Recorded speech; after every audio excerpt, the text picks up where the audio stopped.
Bonjour à tous, bienvenue dans cette nouvelle vidéo. Alors aujourd'hui, je vais parler un peu d'alimentation, de santé et de quel type de sucre faut-il choisir, faut-il privilégier pour être en bonne santé.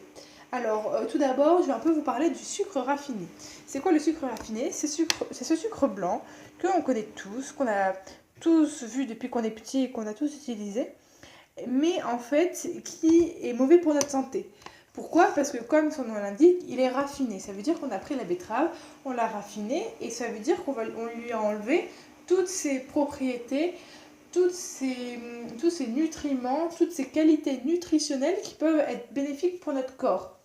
Ça veut dire qu'on va obtenir un produit comme celui-ci qui est donc raffiné, qui est blanc et qui ne contient aucune vitamine et qui va juste être là pour sucrer nos préparations, mais qui va avoir des effets néfastes sur notre santé, comme par exemple provoquer des inflammations ou augmenter très vite la glycémie dans le corps.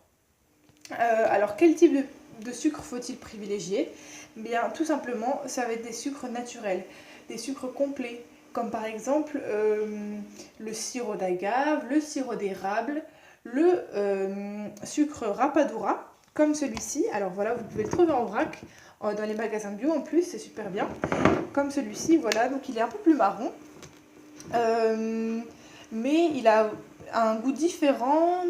Il n'est pas pareil, il est un peu plus granuleux, plus épais, mais il est totalement naturel. Et là, vous allez avoir beaucoup de vitamines, de nutriments et de propriétés nutritionnelles ajoutées au produit. Alors voilà, après vous avez aussi le sucre de coco comme sucre que vous pouvez utiliser. Vous pouvez aussi, au lieu d'ajouter du sucre blanc dans vos préparations, d'ajouter d'autres sucres naturels comme des dattes. Dans des smoothies par exemple, vous pouvez mettre des dattes, comme ça va donner un goût sucré, mais ça va sucrer la préparation, mais ça va donner des bonnes calories et des bons nutriments.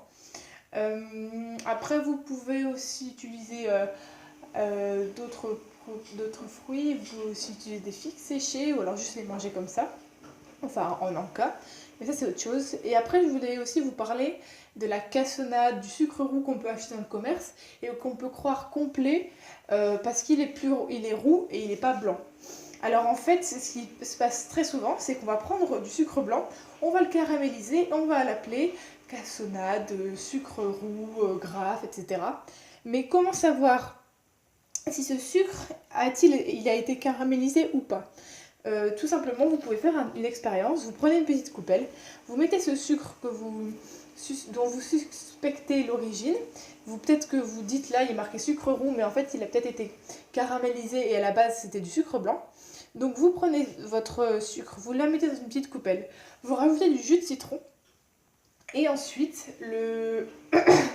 si le sucre a été caramélisé, au bout d'une minute à peu près, le sucre va devenir tout blanc. Et vous allez vous rendre compte qu'au final, c'est du sucre blanc caramélisé ce que vous venez d'acheter. Alors que si vous faites l'expérience avec ce sucre rapadura complet, même si vous attendez 10 minutes après avoir mis du jus de citron, il va toujours rester marron, ce qui signifie qu'il est de bonne qualité et qu'il ne va pas contenir de sucre blanc. Donc voilà, c'était tout pour cette petite vidéo. J'espère qu'elle vous aura intéressé.